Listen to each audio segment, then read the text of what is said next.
السلام علیکم عزیز طلبہ، آج ہم سوال پڑھنے جا رہے ہیں پانچواں۔ غیر ملکی تسلط کے خلاف حیدر علی کی جدوجہد بیان کریں۔ یہ مشقی سوال ہے، اس کا جواب ہم دیکھیں گے پیج نمبر 105 پر۔ حیدر علی، مشہور مسلمان جرنیل حیدر علی 1720 میں پیدا ہوا۔ اس نے اپنی زندگی کا آغاز ایک سپاہی سے کیا، مگر اپنی قابلیت اور ذہانت کی وجہ سے وہ سپہ سالار بن گیا۔ میسور کی ریاست پر ایک ہندو راجا حکمران تھا۔ اس کا وزیر نند راج نامی تھا۔ ان دونوں کی آپس میں ٹھن گئی اور ایک دوسرے کے خلاف محاذ آرائی شروع کر دی، جس کی وجہ سے حالات کچھ بگڑ گئے۔ حیدر علی نے وزیر نند راج کو مشورہ دیا کہ وہ اپنی جاگیر پر چلا جائے، کیونکہ اب وزیر رہنا اس کے حق میں بہتر نہیں۔ جب وزیر اپنی جاگیر پر چلا گیا تو حیدر علی نے راجا کو معزول کر دیا اور ریاست پر قبضہ کر لیا۔ یہ تھا سوال نمبر 5 کا جواب۔ اب ہم سوال نمبر 6 دیکھیں گے۔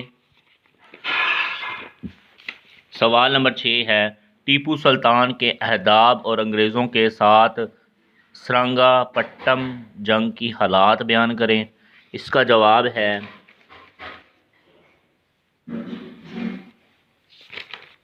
پیج نمبر 106 پر۔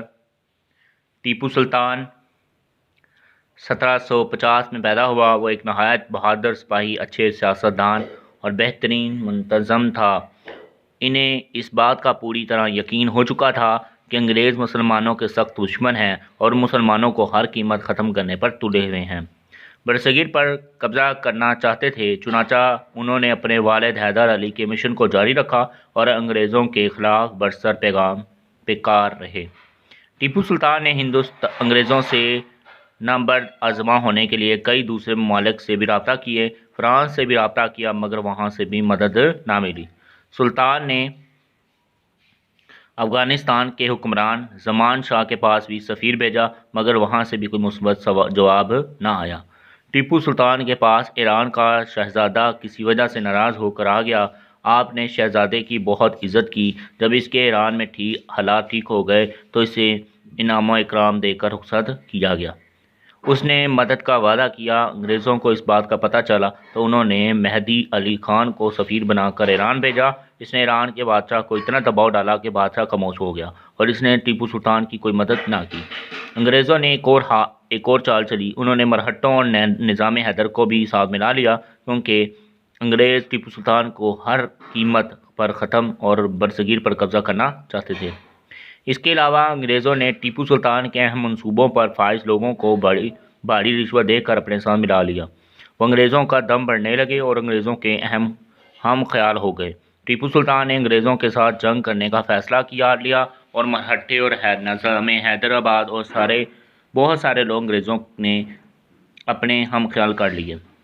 1799 میں سرنگا پٹم میں ٹیپو سلطان اور انگریزوں کی افواج کے درمیان شدید لڑائی ہوئی۔ اپنوں کی غداری کی وجہ سے ٹیپو سلطان کو شکست ہوئی اور انہوں نے جام شہادت نوش کیا۔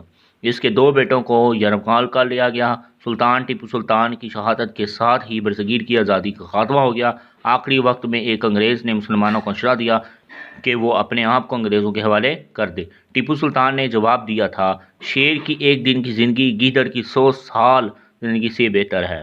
ٹیپو سلطان کی شہادت کے بعد میسور کی اسلامی ریاست کے خاتمے کے بعد انگریزوں نے پنجاب، سندھ اور دوسرے علاقوں پر بھی قبضہ کر لیا۔ یہ تھا سوال نمبر 6 کا جواب۔